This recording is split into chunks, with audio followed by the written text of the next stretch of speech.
იმაზე სასაუბროთ. გულწრფელად გეტყვით ერთი კვირაა არა მომდის გონებიდან და მე მგონი ყველა გადაცემაში ამას ვიმეორებ თქვენი ნათქვამი სიტყვები რომ როცა პირველებთან ინტერვიუ გქონდათ გასულ კვირას თქვით რომ საკუთარი თვალით მყავს ნანახი კვირაში ორჯერ კვირაში სამჯერ როგორ დადიოდნენ ივანიშვილთან მოსამართლეთა ბოსები, მთავარი პროკურორებიო, ძალოვანებიო და აი აქედან გამომდინარე მინდა სწორედ დავიწყოთ თქვენთან საუბარი ამ კითხვით. მას რისი იმედი გვაქვს ჩვენ? რა რეალობაა ეხლა დღეს ქვეყანაში თქვენ თავზე გამოსცადეთ უკვე და ალბათ კიდევ ბევრი რამ გაქვთ წინ და რისი იმედი გვაქვს მას როგორ უნდა დავამარცხოთ კაცი რომელსაც ჯიბეში უზის თქვენივე სიტყვებს გავიმეორებ კვირაში ორჯერ სამჯერ თავის სახში რომ ატარებს აი ის ბოსები ჩვენ უნდა გქონდეს ზუსტად იმის იმედი რის იმედიც ჩვენს ქვეყანას ჰქონდა ათასწლეულობის მანძილზე ეს არის ქართული გულის და ქართველი ხალხის იმედი არასოდეს არ ჩაქრება ქართველ ადამიანში თავისუფლებისადმი ლტოლვა. არასოდეს არ დათანხმდება ქართველი ადამიანი, ნამდვილი ქართველი ვაჟკაცი მონობას. და ეს ჩვენმა ქვეყანამ საუკუნეების და ათასწლეულების მანძილზე ამტკიცა. ამიტომაც მე მჯერავს, რომ ერთ მუშტად შეკრული ქართველი ხალხი, ზუსტად ისევე როგორც დღეს არის ერთ მუშტად შეკრული, გააგრძელებს ამ ბრძოლას და არ აქვს მნიშვნელობა რამდენს დაიჭერენ. ყველას ვერ დაიჭერენ, ყველას ვერ მოკლავენ და ყველას ვერ გააჩვენებენ. გამორიცხულია ეს. იცით რაშია საქმე, აი ზუსტად გუშინ იყო ევროსაბჭოს ეს რეზოლუცია, პასის რეზოლუცია, სადაც პირდაპირ მოთხოვნები წაუყენეს ივანიშვილს. მოდით მე უკვე გადავწყვიტე, რომ ყველა გადაცემაში აღარ ვილაპარაკო იქ რაღაც წულუკიანი, კოლბახიძე, ივანიშვილი, ეს ყველა ადამიანი ალბათ დამეთანხმებით ახმოვანებს ივანიშვილის გადაწყვეტილებას. მთავარი მოთხოვნები, ხო, პოლიტპატიმრების გათავისუფლება, ახალი არჩევნები და მოძალადეთა დასჯა. და რა ვნახეთ ჩვენ დღეს? დასჯა კი არა, ვნახეთ ღირსების ორდენები როგორ დაკიდეს აი ამ მწამებელი სისტემის მთავარ მოქმედ გმირებს, ხო? ამიტომაც მაინტერესებს აი სადამდე მივდივართ, როგორ მივდივართ, საერთოდ რა ტრიალებს ამ ქვეყანაში. მე უფრო დეტალურად მერე დაგისვამთ კიდევ კითხვებს, მაგრამ აი რა რეაქცია გქონდა? თქვენ ხომ ყველა აქციაზეც გახართ, მე ხედავთ ან ჩართვაზე, ან როცა იქ ვარ. როცა დაინახეთ, რომ მაგალითად გადაწყვეტილება მიიღეს და დასანქცირებული ეს მწამებელი ხალხი დღეს დააჯილდოვეს ღირსების ორდენებით. ჯერ ზოგადად მინდა ორი სიტყვით პასაზე ვთქვა საპარლამენტო ასამბლეაზე. ეს არის ევროსაბჭოს ერთ-ერთი მთავარი, ასე ვთქვათ, ორგანო, რომელიც მუშაობს ზუსტად ადამიანის უფლებებზე და დემოკრატიაზე. ანუ ეს არის ადამიანის უფლებების დაცვის და დემოკრატიის ქვაკუთხედი ევროპაში. ევროსაბჭოს ჩვენ შეუერთით უკვე 30-ზე მეტი წელია და ეს არის ჩვენი წინაპრების, ჩვენი ისტორიული, ასე ვთქვათ, გზის და ხალხის არჩევნის ერთ-ერთი ძალიან მნიშვნელოვანი ნაბიჯი, რომელიც გადაიდგა შევარდნაძის დროინდელ საქართველოში. ანუ ივანიშვილი აგრძელებს და ნაბიჯ ანგრევს ყველაფერს იმას, რასაც ჩვენ ბოლო ათასწლეულობის მანძილზე ვაშენებთ და მით უმეტეს ბოლო 30 წლის მანძილზე, რაც კი პროგრესი გავიარეთ, სრულად უნდა რომ უკან დააბრუნოს საბჭოთა კავშირის დაშლის მომენტისთვის ყოფ საქართველოს დონემდე მიიყვანოს ამ ქვეყანაში სიტუაცია, რომ შემდეგ უფრო იულად შეუერთდეს მაგრამ ნებისმიერ, ასე ვთქვათ, მის აზროვნებაში თანამედროვე საბჭოთა კავშირის აღორძინების მცდელობებს. ამაშობა ზუსტად ყველა ამ რეზოლუცია იქნება თუ მითითება იქნება ნებისმიერი ევროპის სხვადასხვა ორგანოებიდან იყენებს იმისათვის, რომ ამ ორგანოებიდან გამოვიდეს შეაჩეროს მუშაობა, იმიტომ რომ მისი გეგმა არის, რომ იქიდან საბოლოოდ გამოვიდეს. ეს არის მისი გეგმა. მე სხვა შორის გამახსენდა თქვენივე ნათქვამია, ვიდრეო ზაზა შათირიშვილს დააწყებინებდა ივანიშვილი ამ ცნობილი წერილების წერას, მანამდე მემავალებდა დასავლეთის წინააღმდეგ, რომ გამომექვეყნებინა განცხადებებიო. მაშინ ძალოვანების დაჯილდოებაზე ცოტა მოგვიანებით დაგისვამთ კითხვას. მე მინდა აი ამ ევროსაბჭოს თემა გავაგრძელოთ. ზოგადად თემა საქართველოს იზოლაციაში როგორ ექცევა, ხო? და გადაწყვეტილებას რომ ჩვენ ვაჩერებთ მათთან მუშაობას, რაც გუშინ წულუკიანის პირით გამოგვიცხადა სხვა არაფერია თუ არა ირაკლი კობახიძის იმ 28 რიცხვის გაგრძელება, რომ 2028 წლამდე ვაჩერებთ, ხო? ანუ აი როცა თქვენ ამას ამბობთ, რომ მანამდე თქვენ გეუბნებოდათ, რომ თქვენი სახელით უნდა გამოქვეყნებულიყო წერილები, რა უნდა ამ კაცს? რა უნდა გავიგეთ, რომ არ უნდა დასავლეთი, მაგრამ რა არის მისი სწრაფვა, რა უნდა, სად მიყავს ეს ქვეყანა? მას უნდა ტოტალური კონტროლი. ანუ მას თავისი ეგზისტენციალური ამოცანა არის მისთვის და ეს არის მის ტვინში ზუსტად გადაბმული მის ტოტალურ კონტროლზე ქვეყანაზე. მის თავში კანონიც, ყველაფერიც გამომდინარეობს მისგან. ანუ თუ ნებისმიერი რამე ეწინააღმდეგება მის ტოტალურ კონტროლს, ეს არის ცუდი და ამის დემონიზებას აქვს. ანუ სახელმწიფო ეს მე ვარ, ესა ლუი მე-14-ის ამას უნერგავს თავისივე, ასე ვთქვათ, გუნდის წევრებს და მარიონეტებს. 2 წლის წინ ევროკავშირმა ძალიან მკაფიოდ დაანახა მას, რომ თავისი ავტოკრატული მისწრაფებებით საქართველოს ევროკავშირში არ მიიღებდნენ. შესაბამისად, მაშინ გახდა მისთვის ცნობილი და უკვე დარწმუნდა იმაში, რომ ივანიშვილის პერსონა ამ მისწრაფებებით შეუთავსებელია ევროკავშირთან. და მას სჭირდებოდა გეგმა, როგორ დაადემონიზირებდა ევროკავშირს, როგორ დააბრალებდა მათ ომში ჩათრევას, გარე ძალების ჩარევას, ვითომ თავისი ფულის შანტაჟით და ასე შემდეგ. და ამის შეთხზა, როდესაც დაიწყო და ამ ნარატივის გავრცელება, უნდოდა რომ მეც ამის ნაწილი გავხდარიყავი. მაშინ უთხარი მე ამაზე უარი და მაშინ დაიწყო რეალურად ჩვენ შორის დაძაბულობა. ჩემი ფასეულობები არ შეცვლა მთელი ჩემი ცხოვრების მანძილზე.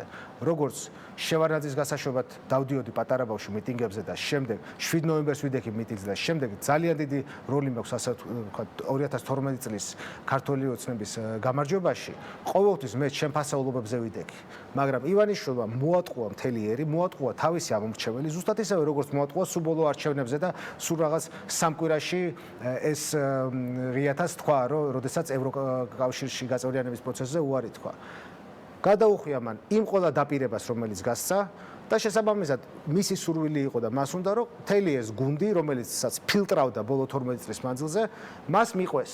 და ვინც არ მიყვება, ის არის მოღალატე, ის არის აგენტი. თუ შეხედავთ გებელსის პროპაგანდას მეორე მსოფლიოს ომის დროინდელს და მანამდელს, ზუსტად მაგაზე იყო აგებული. ვინც კი არ ემსახურებოდა ჰიტლერის ნაცისტურ მისიას, ყველა იყო გამოცხადებული აგენტად, მოღალატედ და ასე შემდეგ. ამიტომაც მივიღეთ ესეთი მთავრობა და ესეთი პარლამენტი, რომელიც ნებისმიერ მის სურვილს დაუფიქრებლად შეასრულებს. ანუ ნებისმიერი დღევანდელი მთავრობის წევრის და პარლამენტარის ტვინში და გაგებაში მათი განსხვავებული აზრიც კი მანკიერი არის.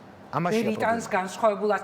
გიორგი, იცით რა მინდა რომ დამიკონკრეტოთ, ანუ როცა მას სურვილი ქონდა რომ დაუშვათ თქვენ გამოგექვეყნებინათ დასავლეთის წინააღმდეგ ეს წერილები. მას უკვე დაწერილი ქონდა და გაძლევდათ და გეუბნებოდათ რომ ამაზე თქვენი სახელი და გვარი უნდა ყოფილიყო ხელმოწერილი თუ გეუბნებოდათ რომ თქვენ უნდა შეგეთხზათ მსგავსი წერილები. შეთხზული იყო გარკვეული ასე ვთქვათ საუბარი იყო ამ წერილების შინაარსზე და მე არ ვიზიარებდი საერთოდ ამ აზროვნებას რომ რამენაერად რამე გარეძალები იყო თუნდაც მის კრედიტ სვისის პროცესში ჩარეული, იმიტომ რომ მე ამას შიგნიდან ვხედავდი 2007 წელს ვერ დაუწყებდა ამერიკა ივანიშვილს ფულის მოპარვას იმისათვის რომ დაეშანტაჟებინათ 2022 წელს და შესაბამისად არც ივანიშვილისთვის ახალ დოქტრინას არ გამოიგონებდა არც ერთი ამერიკის სპეცსამსახური რომ როგორმე ამ კაცს ეგება ფული მოპაროთ 2007 წელს თქო. შესაბამისად მე ამას არ ვიზიარებდი ამისი არ ვჯეროდა ეს აუხსენი უკვე დაწერილი უკვე უბრალოდ ხელმოწერა უნდა და თქვენი სახელი და გვარი. ეს უკვე ბოლოს დაწერილი, ანუ ეს შინაარსი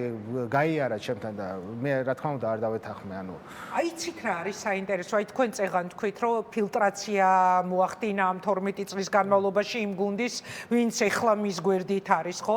არ დავასახელებ სახელს და გვარს გუშინ გვიან ღამით შემხვდა ერთ-ერთი ყოფილი მინისტრი, 2012-იანელი, მოკლედ ქართული ოცნების პირველი მთავრობის მინისტრი იყო ერთ-ერთი და მან მითხრა რომ რას წარმოვიდგენდიო? კითხვა რომ დაუსვი რომ კაცო ვერ ხვდებოდით მეთქი ეს ადამიანი ასეთი მისწრაფებების თუ იყო და რას წარმოვიდგენდითო მაშინო ერთად ვიყავით ყველანიო მარგველაშვილი, უსუფაშვილი, ალასანია, ასე შემდეგ ამას როგორ წარმოვიდგენდით? ანუ თავდაპირველად აი თქვენ როდის აღმოაჩინეთ რომ ეს კაცი აბსოლუტურად მიზანმიმართული პოლიტიკით მიიყვანს ქვეყანას დასავლეთისკენ ზურგით და პირით რუსეთისკენ. აი ამ ნიშნულამდე პირველად სად აღმოაჩინეთ თქვენ? 2022 წელს ეს გახდა ჩემთვის ცხადი. მანამდე მე მქონდა პრობლემა უფრო ივანიშვილის მმართველობის სტილთან, მის საკადრო პოლიტიკასთან, როგორ ხდებოდა, მიიღებოდა გადაწყვეტილებები და როგორ დამოკიდებულები იყვნენ ნებისმიერი მთავრობის წევრები მის ასე ვთქვათ ნათქვამზე თუ სურვილზე. შესაბამისად მე 2016-17 წელსვე უკვე მას უარი უთხარი მთავრობაში და პოლიტიკაში ნებისმიერ მონაწილეობაზე. გეუბნებოდათ სულდა რომ მთავრობაში ყოფილიყო. მეუბნებოდა და საკმაოდ გაღიზიანებული და გაბრაზებულიც იყო ჩემზე. თუმცა მე მისთვის ნამდვილად შეუცვლელი ვიყავი იმ როლში, რასაც ვასრულებდი. კრედიტ სუისის საქმე შემიძლია ვთქვა, რომ თავიდან ბოლომდე ამ 8 წლის განმავლობაში ჩემი ნატარები არის. მე მქონდა სრული ინფორმაცია ამ პრობლემაზე, რაც ხდებოდა კრედიტ სუისში. მე აღმოაჩინე ეს პრობლემა, მე ვიყავი მთავარი მოწმე და მე ვემუშაობოდი და მიავარჩია და ავიყვანე ეს იურისტების გუნდი. 8 ქვეყანაში ყავდა იურისტების გუნდი და ამათ კოორდინაციას მე ვახდენდი. შესაბამისად, ნამდვილად შეუცვლელი ვიყავი და ამიტომაც უფრო ადრე არ გააკეთა ივანიშვილმა ის, რისი გაკეთებაც ახლა უნდა. უარს არიღებს ხო როგორც მივხვდი ანუ არ ესიამონა როცა უარი უთხარით ამ მთავრობაში ყოფნაზე და აი იცით რა მინდა ეხლა რადგან კრედიტ სუისი ახსენეთ თქვენ და რეალურად ირკვევა რომ საკუთარი ფულის პრობლემების პარალელურად იწყებს ქვეყნის ჩამოშორებას დასავლური ორბიტიდან, ხო? ისტორიამ ეხლა რომ გადავახვიოთ გონებაში, ეს აჩვენოს თარიღებით ემთხვევა განცხადებები და მისი ფულის პრობლემები. ეხლა რა მინდა რომ მკითხოთ? დავამატებ, ბოდიში. თუ შეხედავთ ივანიშვილს თავისი უსაფრთხოების, პირადი უსაფრთხოების, თავისი ფულის და თავისი გავლენის მეტი არაფრისთვის არ უგრძია ამ ცხოვრებაში. მან ხალხის კეთილდღეობისთვის არც ერთი ნაბიჯი არ გადადგა. ეს იყო ყველაფერი დახატული ლეგენდა. ეს იყო ის, რის მოსმენაც უნდა და საზოგადოებას. თორე ნაბიჯებს დაუკვირდებთ, ყველა ნაბიჯი, ყველა საკადრო პოლიტიკის ნაბიჯი, ყველაფერი იყო მიზანმიმართული მხოლოდ და მხოლოდ მის, ასე ვთქვათ, ტოტალურ კონტროლზე და მის თანხას თუ კი რამე ეხებოდა, იყო საერთოდ მოკლედ ლეგენდაში გულისხმობთ ივანიშვილი ქველმოქმედი, როგორც დღესაც პროპაგანდა და ეს არა ხო უსაფუძვლო ანუ თავის დროზე ძალიან ბევრი საქველმოქმედო პროექტი, რომელიც მას ჰქონდა გაკეთებული. სტრატეგია როგორ მოეპოვებინა კეთილგანწყობა ადამიანების და მომავალში კი დავინახეთ რისთვისაც უნდა ეს ყველაფერი. ხო, იცით რატომ გეკითხები? ერთი მოქმედებით 300 მილიონ დოლარს აცლი ქართველებს საქართველოს ბიუჯეტს ჯიბიდან ამ ოფშორების კანონით.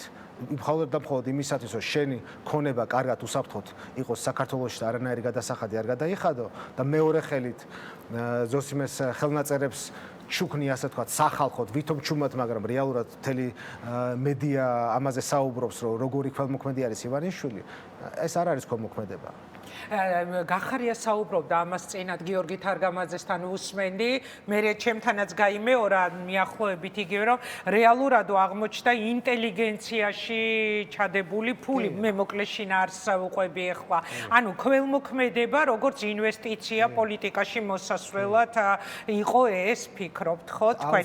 მე არაერთხელ მომისმენია მისგან ასგვარი უკმაყოფილება, რომ ეს ხალხი როგორი დაუნახავიაო, როდესაც რამე კრიტიკას ისმენდა ნებისმიერი ხელოვნების წარმომადგენლისგან. რეაგირებდა. ძალიან რეაგირებდა, ძალიან მტკივნეულად, რომ მის აზროვნებაში ეს ხალხი მას ეკუთვნოდა, ნაყიდი ყავდა ეს ხალხი და როგორ ბედავენ და საერთოდ რამე კრიტიკულს ამბობენ. საერთოდ ივანიშვილისთვის არ არსებობს თავისუფალი ადამიანი, არ არსებობს თავისუფალი ნივთი, ხე თუნდაც. ის ხე, როდესაც ბუნებაში სადღაც ხარობს, მისთვის არანაირ ფასეულობას არ წარმოადგენს, სანამ ამ ხეს არ მოჭრის და თავის ეზოში არ მოიტანს.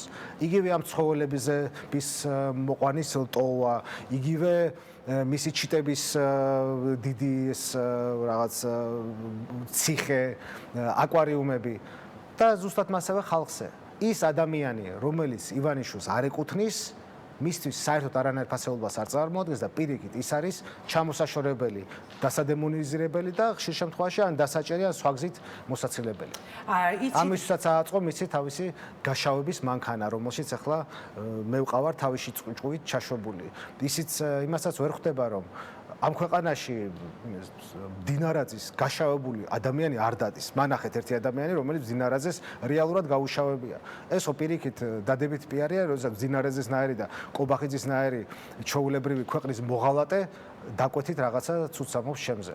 ეხლა ამჯერად ვერ მოქმედებს მათი სარეცხი მანქანა, ასე ვთქვათ, კარგად და ჩართო ლაშა ნაცვლიშვილი, რომ ლაშა ნაცვლიშვილი არის ახლა იმით დაკავებული, იფიქროს, რომ როგორ შეიძლება რამენერად ბაჩიაშვილი გააშავა.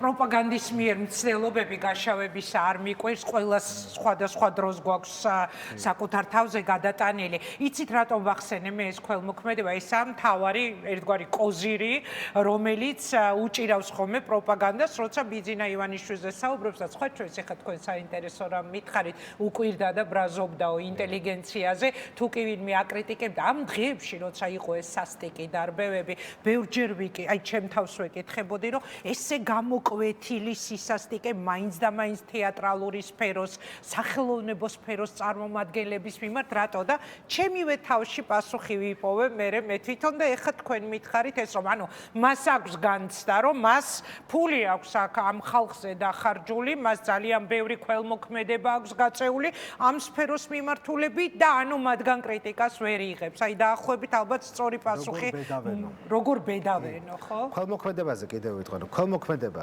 საერთოდ კეთდება შენი თავისთვის და ღმერთისთვის. ის ქველმოქმედება, რომელზეც არის აგებული პიარი და რომლის ხარჯზეც შენი თხოვ ძალაუფლებას, ეს არ არის ქველმოქმედება. ეს არის ინვესტიცია, ეს არის მოსყიდვა, ეს არ არის ქველმოქმედება. და ესეც აბრაზებს ზუსტად ისევე, როგორც კოლუმბიელი ნარკო ის რო იყო რა გვარია ესკობარი იმდენ ქველმოქმედებას აკეთებდა ბიძინას არც დასიზმრებია, მაგრამ იყო ეს ქველმოქმედება ცალი ხელით რო ღუპავდა იმ ქვეყანას, მთელი ქვეყნის ახალგაზრდობა რო აქცია ბანდებად და ნარკომუშაკებად. და მეორე მხრივ, რამდენი ეკლესიაც არ უნდა ააშენოს. როგორ შეიძლება იმ კაცებს თქვა ქველმოქმედია? დასახლებს რო უშენებდა, ხო, მედელინის მოსახო. ეს მესმის გიორგი ისევ მინდა ამ ევროსაბჭოს გუშინდელ რეზოლუციას მივუბრუნდე და ზოგადად კონტექსტს რაც შლეიფად მოყვება უკვე ჩვენ არა ქართულ ოცნებას, რომელსაც სურს რომ დარჩეს ხელისუფლებაში. ანუ რეალურად ლეგიტიმაცია, არა აქვთ ლეგიტიმაცია, არჩევნების ლეგიტიმაცია ვერ მოხდა, სანქციები, ამერიკის შეერთებულ შტატებთან გაუქმებული პარტნიორობის დოკუმენტი, ევროპასთან ასეთი დაძაბული ურთიერთობა, უკვე მეხუთე ქვეყანა აღმოჩნდა ჩეხეთი, რომელმაც სანქციები დაუწესა სამ ძალოვან მაღალჩინოსანს, ხო? ეს ყველაფერი საბოლოო ჯამში რას მოგცემს ჩვენ? თქვენ ჭკვიანი კაცი ხართ და მინდა რომ გამიანალიზო თუ ამ კაცს ხელის ჩამომრთმევი დამლაპარაკებელი, მომლაპარაკებელი აღარავინ დარჩა ამ საერთაშორისო არენაზე პარტნიორებიდან და არ გულისხმობ ამ შემთხვევაში მაგალითად რუსულ, ჩინურ ხაზს. როგორ წარმოგიდგენიათ მაშინ როგორ უნდა წამოვიყვანოთ ივანიშვილი გადაწყვეტილებაზე დანიშნოს ახალი არჩევნები და რაც მთავარია გაათავისუფლოს პოლიტიკური ტყვეები. დღეს ივანიშვილის ამოცანა რეალურად როგორც არის რომ ევროპის სხვადასხვა ორგანოებიდან ჩვენ გამოვირიცხოთ, მეორე მხრივ მისივე ამოცანა არის, მის პირად ინტერესში არის, რომ მისი გარემოცვა პოლიტიკოსების განსაკუთრებით იყვნენ დასანქცირებულები, რომ მათ არ ქონდეთ იმის საშუალებაც კი, რომ მომავალში პოლიტიკური თავშესაფარი მოითხოვონ თუნდაც ნებისმიერ ქვეყანაში. ეს დასანქცირებული ხალხი აწყობს და თუ შეხედავთ ივანიშვილის სანქციების გარდა რეალურად საგარეო საქმეთა სამინისტროც კი რეაგირებას არ ახდენს არც ერთ დანარჩენ სანქციებზე. ანუ არც აკეთებენ განცხადებებს იმის შესახებ, რომ რატომ დაასანქცირეთ ეს ხალხი და რამენაერად რომ დაეხმარონ. არა, უბრალოდ აძლევს ამ ჯილდოებს, რომელსაც ჩალის ფასი აქვს მართლა. ყავდი პრეზიდენტის გადმოცემულ ჯილდოს, რომელიც უბრალოდ ვიღაცის დავალებით არის მიცემული. რა ფასი აქვს ამას? იმ რკინას რისი ფასიც აქვს, რისგანაც არის ჯილდო გაკეთებული, იმის ფასი აქვს. ანუ ჩვეულებრივი ამბავია. და ამით აკეთებს იმას, რომ შეაშინოს თავისივე გუნდის წევრები იყვნენ დაშინებულები და მასზე მეტად დამოკიდებულები. ზუსტად ამ 12 წლის მისი სტრატეგიის გაგრძელება არის ეს. მას უნდა ხალხი, რომელიც არის ერთმხრივ დაშინებული, დაიშინიათ მისიც და სხვისიც და მეორე მხრივ არის ცოდვაში გახვეული. ეს ცოდვა იქნება კორუფცია, თუ იქნება თუნდაც სასამართლოში რაც ხდება, პროკურატურაში რაც ხდება, ძალოვნებში რაც ხდება, მას აწყობს ასეთი დისკრედიტებული სისტემა, რომელშიც მარტო ივანიშვილი არის ამათვის რამე გამოსავალი. ერთადერთი ყველა გამოსავალი. ეჭიროს ყურა. ისე რა საინტერესო ამაზე არ მიფიქრე. ეხლა გულწრფელად გეტყვით, რომ ივანიშვილს აწყობს რაც უფრო მეტი დასანქცირებული პოლიტიკური პირი ეყოლება ან მაღალი თანამდებობის პირი გარემოცვაში. ხო, ამაზე მართლა არ მიფიქრია. აბა ეხლა ივანიშვილი გონია დარდობს რომელიმე სანქცირებულზე, ხარაზიშვილს სანქცია ექნება თუ არა, ივანიშვილი ძალიან დარდობს ამაზე. ერთი წამით აი წარმოიდგინეთ. ან გომელაურის სანქციები მაგნიცკის სიაში გომელაურის მისი მთავარი კაცის შეყვანა არ ადარდებს. მე ამ ხალხს ცხოვრებას შევქენი და მე ვაქციე ესენი კაცებათო და არ უნდათო რომ რაღაც გაიღონ ფასი ამაშია. ახასიათებს ეს ფრაზეოლოგია, მე ვაქციე კაცად, ეს ბევრფულიან კაცს ახასიათებს და ამიტომ გეკითხებით, ხო, მე ვაქციე კაცად. საინტერესო რამ თქვით, ხო? ხო და აი ეხლა აქედან გამომდინარე, მით უმეტეს არავინ იბრძვის, რომ ეს ხალხი არ დასანქცირდეს, რას უნდა ველოდოთ ჩვენ? მართლა მაინტერესებს თქვენი აზრი. თუ დამლაპარაკებენ, როცა რაღაცას აშავებ, შესაძლებელია ვიღაც მესამე პირი ჩამოდის და მოლაპარაკების პროცესში ერთვება. ხო, მაგალითისთვის გავიხსენებ შარლ-მიშელს. აი ვიღაც ახალი შარლ-მიშე, თუ მას პარტნიორები აღარ ელაპარაკებიან, თუ სანქციები კიდევ უფრო დამძიმდება კონკრეტულად ივანიშვილთან მიმართებაში, აქამდე რაც ვნახეთ, იმაზე ბევრად უფრო მძიმე იქნება. აგერ ვხედავთ, რომ უარს ამბობენ ევროსაბჭო, ყველაფერი. მაშინ ვინ უნდა დაელაპარაკოს ამ კაცს, ვის გაუწევს ის ანგარიშს, როგორ ფიქრობ? ცივილიზებული სამყარო საბედნიეროდ სრულად უჭერს მხარს ქართულ ხალხს. როდესაც ივანიშვილს გამოუგზავნეს, ასე ვთქვათ, მომლაპარაკებელი საკმაოდ მძიმეწონიანი პოლიტიკოსი, მან ის უბრალოდ გადააგდო, ზუსტად ისევე გადააგდო, როგორც თავისი ამორჩეველი. შესაბამისად, ივანიშვილს აღარ ელაპარაკებიან. ივანიშვილს ეუბნებიან ერთადერთ რამას. თუ გინდა რომ რამენაირად მოხდეს შენი რეაბილიტაცია, ჩაატარე ახალი არჩევნები, გამოუშვი ტყვეები ციხიდან. გამოუშვი მოშიმშილე მზია ამაღლობელი, გამოუშვი თეატრის და ხელოვნების წარმომადგენლები, ხელოვნების სფეროს წარმომადგენლები. გამოუშვი ბავშვები, მართლა 22 წლის ბავშვები რომ არიან ჩაყრილი ციხეში 5-7 და 7 წლით. მას ეს ტყვეებიც სავაჭროთ უნდა. მას ხო არ აქვს გრძნობა, მას ხო არ ესმის რომ შეიძლება ამ ბავშვებს ოჯახები ყავთ, მშობლები ყავთ, რა ვიცი, რამხელა, ასე ვთქვათ, როგორ უნგრევს ცხოვრებას ჩვენს ახალგაზრდობას, ქართულ ახალგაზრდობას. ეს ხო ტრაგედია არის. შესაბამისად, ჩვენი ქვეყნის ბედი არის ჩვენ ხელში. ჩვენ გვაქვს სრული მხარდაჭერა საერთაშორისო თანამეგობრობის, ცივილიზებული სამყაროსი, დანარჩენი არის ჩვენი გასაკეთებელი ქართული ხალხის. უნდა ვიდგეთ არა 50,000, არამედ 200,000 და ეს კრიზისი ყველას შეეხება. ივანიშვილის დაახლოებულ ბიზნესმენებსაც შეეხება ეს კრიზისი. მაგაზე ცალკე უნდა დაგისვათ კითხვა, მაგრამ განვაგრძოთ, მოდით ეხლავე ეს თემა, რას გულისხმობთ? ანუ ისინი აქვე დაგისვათ მაშინ და გამიგრძელეთ ეს თემა, ეს კრიზისი შეეხება მათ შორის ბიზნესმენებსაც, როცა ამბობთ. ეს ბიზნესმენები, ბიზნეს ელიტა, რომელიც სავარაუდოდ რუბიოს მაგიდაზე უდევს სია და სასანქცირებლების, როგორც ბიზნეს მაცოცხლებელთა ქსელის, ისინი არ არიან ორი კლასის განათლებით თქვა ამას წინა თქვი, მაგრამ რამდენად ზუსტად ჭკვიანი ადამიანები არიან, მეტნაკლებად გაანალიზების უნარი აქვთ, რა საფრთხის წინაშე დგანან თავად. რატომ მიდიან ამაზე, რომ აღმოჩნდნენ როგორც რეჟიმის მაცოცხლებელი, როგორც რეჟიმის მაცოცხლებელთა ქსელის წევრები. მათ ხომ იციან, რა კრიზისი ელოდება ეკონომიკური ქვეყანას და მათ შორის რა მძიმე იქნება მათთვის სანქციები. მოდით მაშინ ეს თემა გავშალოთ ეხლა მე და თქვენ. რითი უჭირავს ეს ხალხი? რატომ მიდიან ისინი ამაზე და როცა ამბობთ რომ მათაც შეეხებათ კრიზისი, აი გამიშალეთ ეს თემა. როგორც უგითხარით, ანუ მას აქვს ორი კონტროლის მთავარი, ვთქვათ, ბერკეტი. ერთი არის შიში, მათ ეშინიათ და მეორე, მათ ამყოფებს ცოდვაში. ანუ ის გარიგებები, რომლებშიც ისინი მონაწილეობენ, ისეთ თემებში არიან გადაბმულები, რომ ერთხელ ფული იშოვეს, მეორე მხრივ ზუსტად ის რითიც იშოვეს ფული, ის საქმეები დევს პროკურატურაშიც. ნებისმიერ დროს ამოწევს ამ საქმეს. მაგრამ იმას ვერ ხვდებიან, რომ რამდენიც არ უნდა 100,000 და მილიონი კვადრატული მეტრის ნებართვა მოქცენ და დაიწყოს მშენებლობა, როდესაც ამის მყიდველი სურველი აღარ იქნება ქვეყანაში, ის დიდხანს ვერ გაძლებს ეს პირამიდა. როდესაც ხალხის უმეტესობა ამ მთავრობაზე მიბმული ვინც არის, ამ შენებლობაში არის ან ტენდერებში არის ჩართული. ძირითადი ორი ასე ვთქვათ სახელმწიფოსგან ფულის და პრივილეგიების დანაწილების ბერკეტი არის ეს ორი. მაგრამ საერთაშორისო საფინანსო ინსტიტუტებმა გაწყვიტეს ძალიან ბევრი დაფინანსება. თუ კი ამ ინფრასტრუქტურულ პროექტებს არ ექნება დაფინანსება და ბინების გაყიდვები, რომლებიც ძალიან არის დაცემული, დეკემბერ-იანვარში არის საშინელი მონაცემები. ეს უკვე 1, 2, 3 თვე და ძალიან შეეტყობა ბიზნესმენებს. ძალიან შეეტყობა პირადად იმ ბიზნესმენებს, ვისაც ყველაზე ბევრი კვადრატული მეტრები აქვთ აღებული.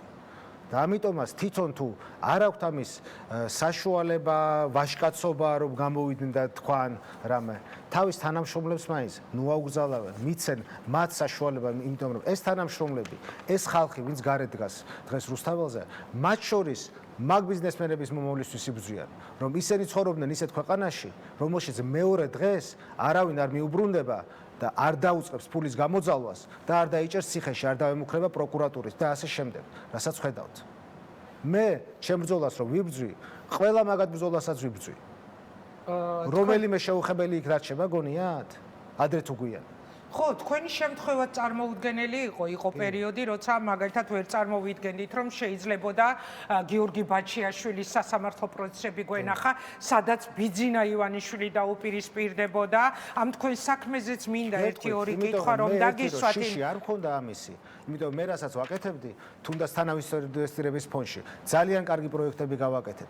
ჩვენ გავაცოცხლეთ ძალიან ბევრი გაჩერებული პროექტი, რომელიც წლების მანძილზე იყო, ასე ვთქვათ, უმოქმედოდ. გინდაც აქსის ტავერსი, გინდაც გალერეა, გინდაც მტკვარ-ჰესი. ძალიან ბევრი კარგი პროექტი გავაკეთეთ მართლა, რომელიც მნიშვნელოვანი იყო ქალაქისთვის და ჩვენი ეკონომიკისთვის. შესაბამისად, უკან მოსახედი მე არაფერზე არ მქონდა და მეორე მე არ მიშოვია ფული არც ერთი გარიგებით, არ მიშოვია ფული, არ მქონია საერთო ბიზნესი და არ მიმიღია არანაირი პრივილეგიები სახელმწიფოსგან. არ გავერია, არ ჩავერთე პოლიტიკაში, არ ვიხწოდი ძალაუფლებისთვის. ამიტომ ვიყავი მე მისთვის მიუღებელი, იმიტომ რომ არ ქონდა ჩემი მარკისთვის ბერკეტი და როდესაც დასჭირდა რომ მე ამ დანაშაულებრივ მოქმედებებში გავრეულიყავი, მე მას უარი უთხარი. ეხლა რასაც გედავებათ, ანუ ისევ აი ჩვენ რომ საუბრობთ, რომ რეალურად ივანიშვილის ფულს გადაყვა თითქოს ყველაფერი ამ ქვეყანაში.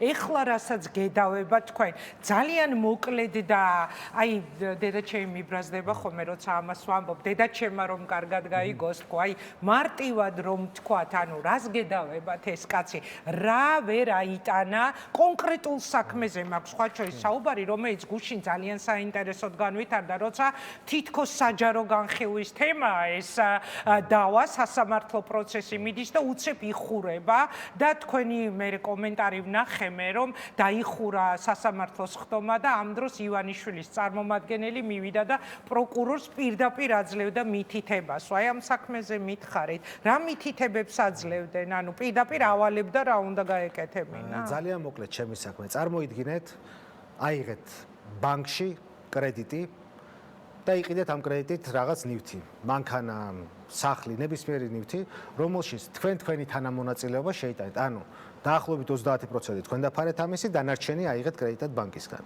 ეს კრედიტი დააბრუნეთ მეგრე თავის პროცენტებით 1 წლის შემდეგ. და ამ ნივთით, ამ ბიზნესით, ამ სახლით თქვენ გაძვირდა სახლები დაუშვათ. ძალიან გაძვირდა სახლის ფასი. და მივიღე მოგება. და მიიღეთ მოგება. და 7 წლის მერე რომ მოვიდეს ბანკის მეპატრონე და თქვას რომ ეს ყველა ხელშეკრულება, ეს ბანკის კრედიტი რაც იყო, ეს ყველაფერი ჩემი იყო, ეს ჩემი ინვესტიცია იყო და ეს სახლი ჩემი, ანუ თქვენ იყიდეთ ივანიშვილის სახლი მასე გამოდის და ყველაფერი ამ სახლიდან ეკუთვნის ივანიშვილს და თქვენი საქმე იყო მოვალეობა უბრალოდ ტექნიკური როლი შეასრულეთ და ამ ტექნიკურ როლში არ გერგებოდა და არანაირი გასამსჯელო.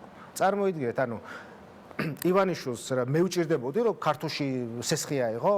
თუ თავისი ფულით ვერ გადაიხდიდა თავის ბიზნესი თუ იყო?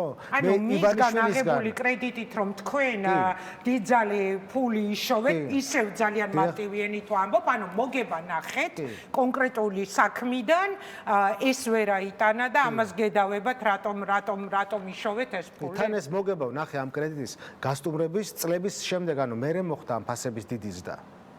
ხო? და ამიტომაც 8 წლის მერე გაიხსენა, ნუ რაღაც საბჭოთა სოჭიკი თუ რა უწოდეთ 90-იანების სოჭიკი. კრიმინალური სოჭიკი. კრიმინალური.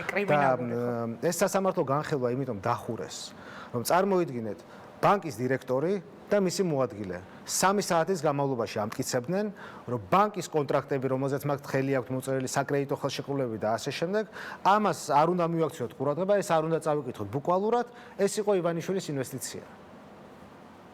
ანუ ყველაფერი ამ ქვეყანაში არის ივანიშვილის. ანუ ივანიშვილი დგას კანონზე ზემოთ, ნებისმიერ დოკუმენტზე ზემოთ, ივანიშვილმა როგორც თქვა, ისე უნდა იყოს და როცა როგორც იტყვის, ისე უნდა გააკეთოს ამის ინტერპრეტაცია სასამართლომაც. და ეხლაც უნდა გკითხოთ არ გეშინიათ და კიდევ და გეშინიათში რას გულისხმობ გუშინ აი გუშინდელს ხდომა გამახსენდა ეხლა როცა კიდევ ერთხელ ვიხსენებით როდესაც ქალბატონმა ნატო ხაინდრავამ დედა თქვენს უთხრა რომ გეშინოდეს ხო ეხლა მინდა აი ამის გაგრძელება რაღაცნაირად ერთხელ სტუმრად მყავდა გიორგი მარგველაშვილი, საქართველოს პრეზიდენტი, რომელმაც მითხრა, რომ ივანიშვილმაო შემომითვალაო, რომ გადადექიო პრეზიდენტობიდანო, თორეო შემომთვლელი სპირით და მითხრაო, რომ ბულდოზერივით გადაგივლიო. მე გიორგი გახარია იყო სტუდიაში და მასაც დაუსვეს კითხვა და მანაც ილაპარაკა იმაზე, რომ არა მხოლოდ ჩემს ეთერში, რომ რეალურად ბიძინა ივანიშვილი ემუქრებოდა მას და მის ოჯახს. ახლა როცა გუშინ დედა თქვენს უთხრეს, რომ გეშინოდეთო, მინდა გკითხოთ კონკრეტული მუქარები ხომ არ ყოფილა თქვენი ან თქვენი ოჯახის წევრების მიმართ? წერილობითი მუქარა გამომიქვეყნა პირდაპირ შათერიშვილმა. შათერიშვილი, მე ხო ვიცი ზუსტად რომ შათერიშვილი ივანიშვილის დაწერილ წერილებს აქვეყნებს. ის წერს ან ვინმე საწერინებს და ეს ხელს თვითონ ღებულობს ამ დაწერაში მონაწილეობას პირადად ბიძინა, რა თქმა უნდა, ეს უყვარს ხოლმე აქცენტების დასმა და ასე შემდეგ ეს თავზე ადგას ვიღაცას ვინ წერს და თავზე ადგას ან ტელეფონით, ხო? და იქ მშვენივრად იყო ეს მუქარა აღწერილი. რომ აგე ხოდორკოვსკი როგორც ციხეში წავიდა, იმის ბედს გაიზიარებს, ეს არის ამერიკის აგენტი და ასე შემდეგ შეგიძლიათ ამოწიოთ ის წერილი და იქ არის ყველაფერი პრინციპში შემოთვლილი. იმის შემდეგ უკვე წერილი გამომიგზავნა, რომელიც პირდაპირ ამბობს, რომ ან ამდენს გადაიხდითქო თავის კრიმინალური შოჩიკით, ან სასამართლო პროცესი ერთ წლის ვადაში დასრულდება და თქვენი გასამართლებით დამთავრდებაო. ხო, ძალიან შესაბამისად მუქარა ყველანაირი შემოთვლილია, არანაირად არ მეშინია მისი მუქარის, მეცაც გეტყვით. შეშინებულები არიან იმ სასამართლოში, პროკურორია შეშინებული, მისი მოწმეები, რომლებიც იტყუებიან, ისინი არიან ძალიან შეშინებულები და ისინი ყველა ამ სისტემის ჯალათი ეფარება ივანიშვილს, ანუ ივანიშვილის სახე არის, ეს ხელს ზემოთ იშვერენ ხოლმე ზოგჯერ ესე პირად საუბრებში და თითქოს გონიათ რომ ამას თვითონ არ ჩადიან და ამას ივანიშვილის სახელით აკეთებენ, მაგრამ მათ არ იციან რომ ივანიშვილი როცა წავა ამ ქვეყნიდან ოძინცოვოში თავის დაჩაზე მოსკოვში თან არავისაც წაიყვანს. მის ნათესავებსაც კი არ წაიყვანს.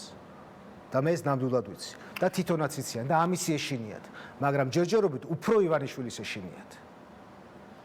ხო, თან ამიტომ ეს არა ის ხალხი რომელიც ხმას ამოიღებს. ყველასთვის ერთია სიმართლე. შუქი სინათლე ერთია ყველასთვის და ყველა ხედავს ამ სიმართლეს, რაც არ უნდა იყოს.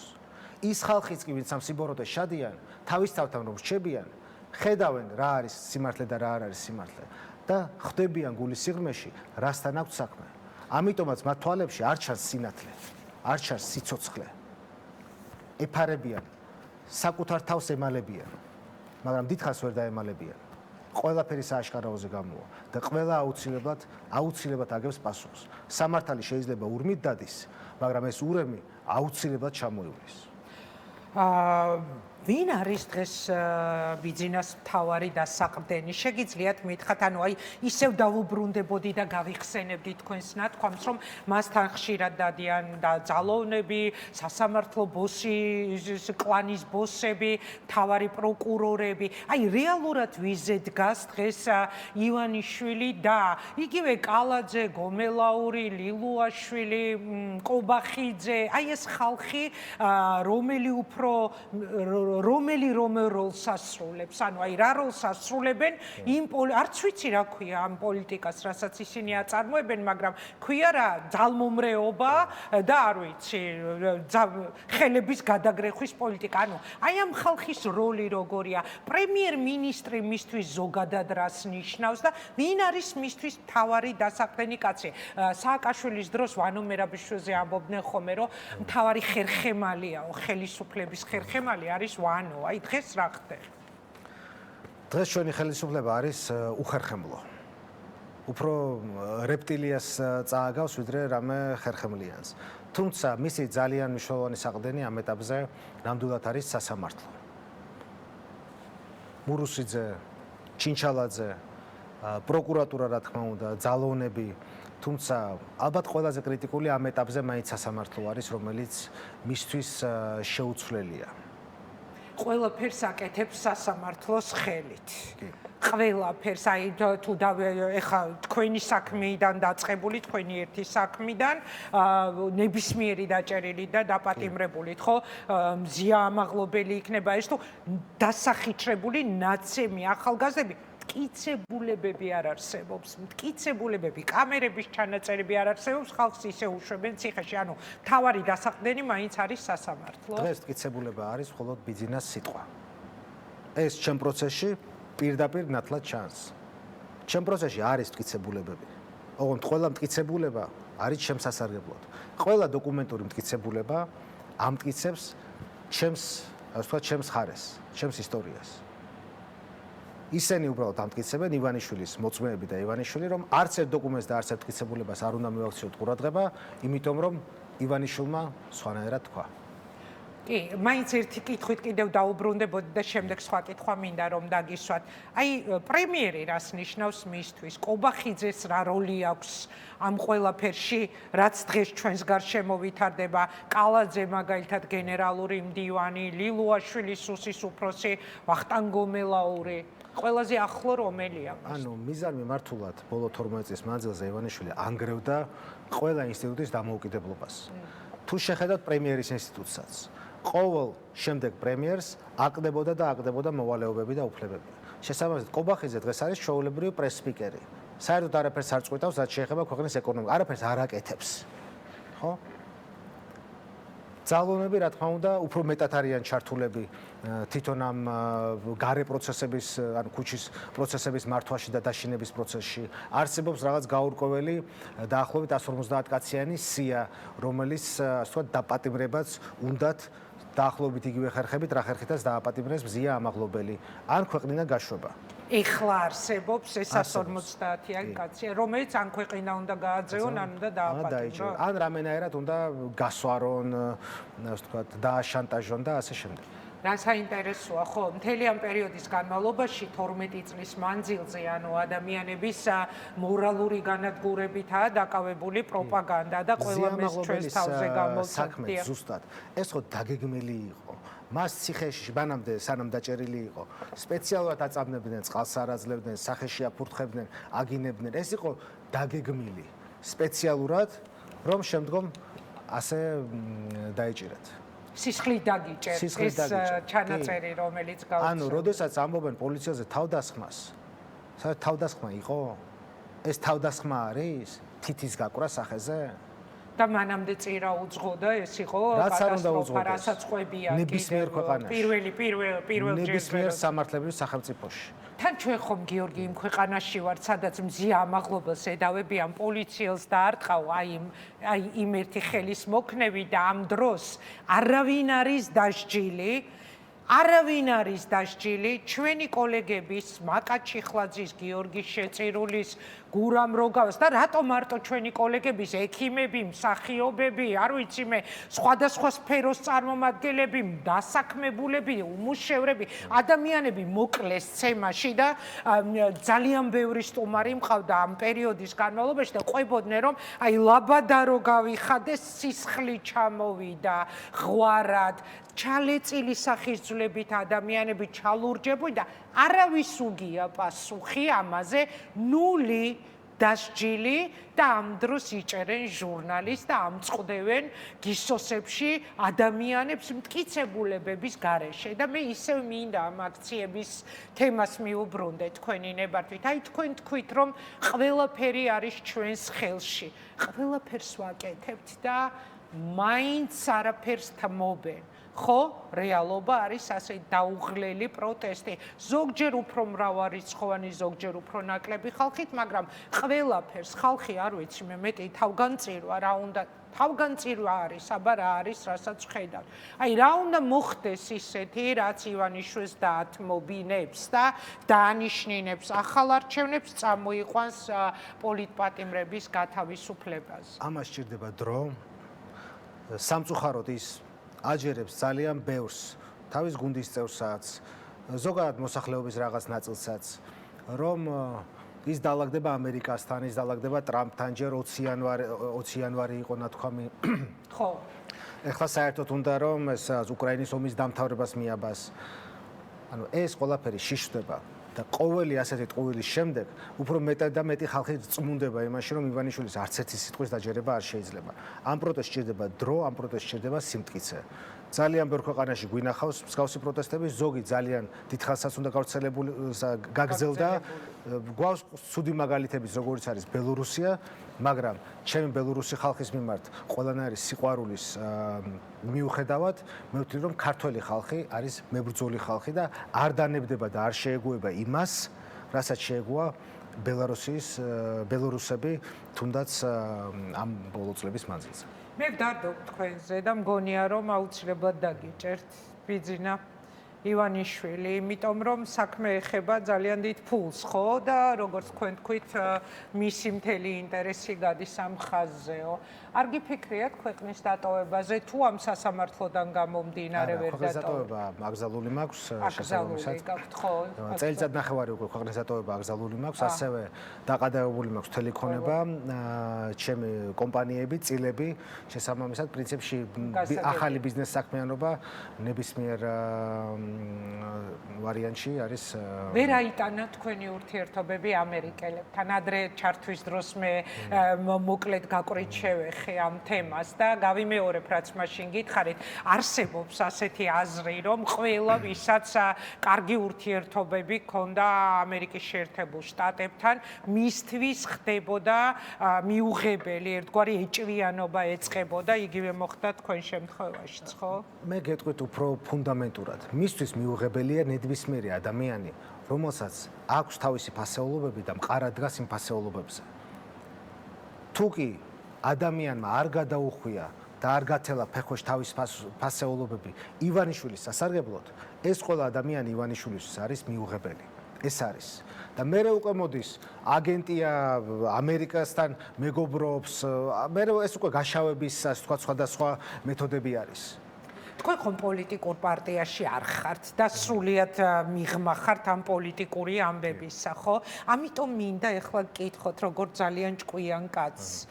პოლიტიკური სპექტრი ადეკვატურია თქვენი აზრით დღევანდელი პროცესების იმისთვის, რომ გამარჯვება დაიდოს? მე ვფიქრობ, რომ პოლიტიკური სპექტრი არის გასაახლებელი, ახალი სახეები არის საჭირო. უნდა ამ პარტიებმაც იზრუნონ იმაზე, რომ განაახლონ თავისი თავი, შესთავაზონ თავის ამომრჩევლებს ახალი ხედვები და გაერთიანდნენ.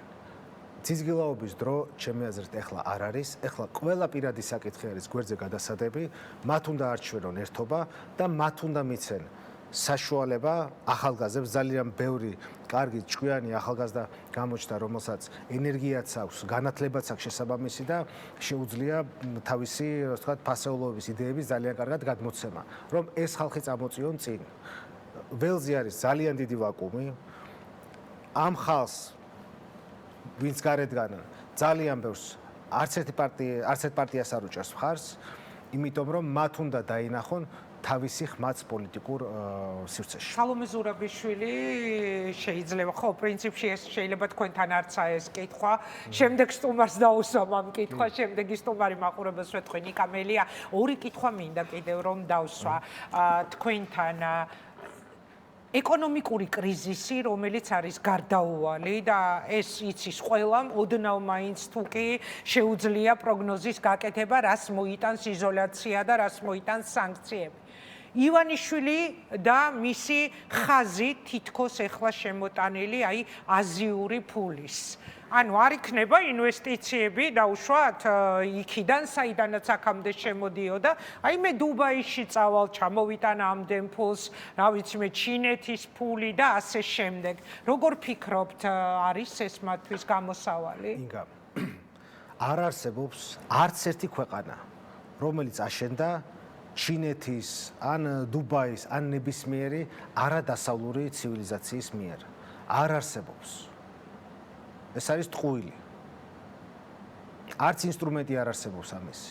შეიძლება ჩინეთი ჩამოვიდეს და იაფად იყიდოს ოქროს საბადოები, შეიძლება იაფად იყიდოს საქართველოს რკინიგზა, ამოწოვოს ყველა რესურსი.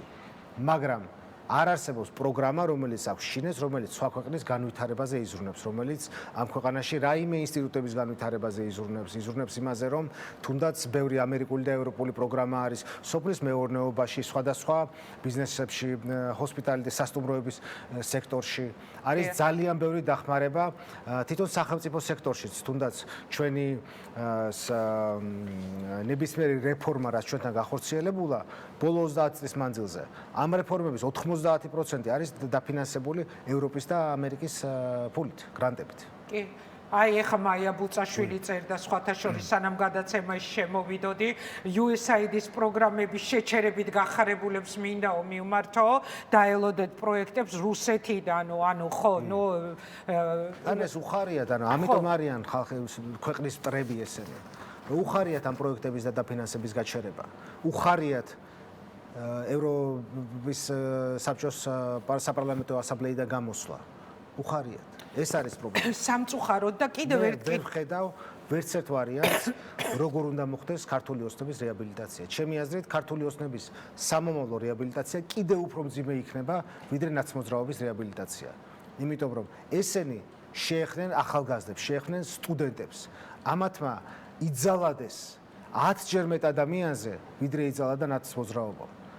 7 ნოემბერი მოგვიწყეს 20-ჯერ. 20-ჯერ ზედიზედ. სულ მაგას ვამბობ. დღე-და-ღამე გადაბმულად ღამეები გრძელდებოდა 7 ნოემბერი და უსასტიკესი კიდევ უფრო ფორმები და მე ჩამჩა რაღაცნაირად ტვინში თქვენ რაც თქვით ახლა 150 კაციანი სიაუდევთ ვინ უნდა დაიჭირონ ან გაუშვან ქვეყნიდან. დაახლოებით რა სფეროს წარმომადგენლებზე თქვენი ინფორმაცია? ძირითადად ის სახეები, რომლებიც ჩანან და რომლებიც ასე ვთქვათ აქტიურობით გამოირჩევიან. გასაგებია. მადლობა მინდა გადაგიხადოთ. ძალიან დიდი მადლობა. წარმატებას გისურვებთ. მადლობა რომ იყავით ჩვენი სტუმარი. ისე ბიძინამ თავისი ფული ოფშორებიდან, თავისი კაპიტალი, მთლიანად არა, მაგრამ რაღაცა დიდი ნაწილი გამოიტანა, ხო, უკვე. შესაბამისად, როგორ ფიქრობთ, სანქციები ვის დააზარალებს ყველაზე მეტად ბიძინას? ვინც მას მიეხმარება ამ ფულის შენახვაში, აუცილებლად. ამ ფულს ვერსად ვერ შეინახავს. რაც არ უნდა დუბაის ბანკებში ეცადონ გადამალვა. გამორიცხულია. არ არსებობს. მას მოუწევს ოქროს ზოდებით და ქეშით სიარული. და იმ ხალხის პოვნა, ვინც ამ ოქროს ზოდებს და ქეშფულს მიიღებს და ივაჭრებს მასთან. დაასანქცირებენ ყველას, ვინც მას მიეხმარება ამ ფულის და ამ ქონების შენახვაში. და ეს მან იცის და მაგიტომ ნერვიულობს. აუცილებლად გავიმარჯვებთ. მე მჯერავს. ქართული ხართ თავიდან ბოლომდე ამ აქციებში, ხო? თითქმის არ არსებობს აქცია, სადაც მე თქვენი ან კადრი არ მინახავს ან რაიმე ნამდვილად რუსთაველზე იკრიბება ის ხალხი, ვინც თანამედროვე საქართველოს მშენებლობაში ძალიან დიდი როლი ითამაშა. ბიზნესმენები, ბანკირები უბრალოდ ყველას შემსანაცვლებლად იხდები. მე მინდა რომ წარმატება გისურვოთ, ძალიან საინტერესო ახალგაზრდა კაცი ხართ და კიდევ უფრო მეტად საინტერესო ხართ, იმიტომაც არ გაგიკვირდეთ ჩემი კითხვები, შეიძლება ბევრი დავსვი ბიზნესთან მიმართებაში, მაგრამ ვინ და თქვენ მას ძალიან ახლოს იცნობ და სულ როცა ამ კითხვებს სვამ, რასაც ახლა გისვამდით, მაინტერესებს, აი სადამდეა ეს კაცი წამსვლელი, რაზეა გარდა იმისა, იმ სურათისა, რაც ვნახეთ ამ სასტიკი დარბევებით, ანუ კიდევ რა შეიძლება მისგან ველოდოთ. ზუსტად იქამდე წავა, სადამდეც ჩვენ მივუშვებთ. სადამდეც ქართული ხალხი მივუშვებს. ამიტომ ჩვენ უნდა ვიდგათ მტკიცედ. წარმატებას გისურვებთ, მადლობა თქვენ.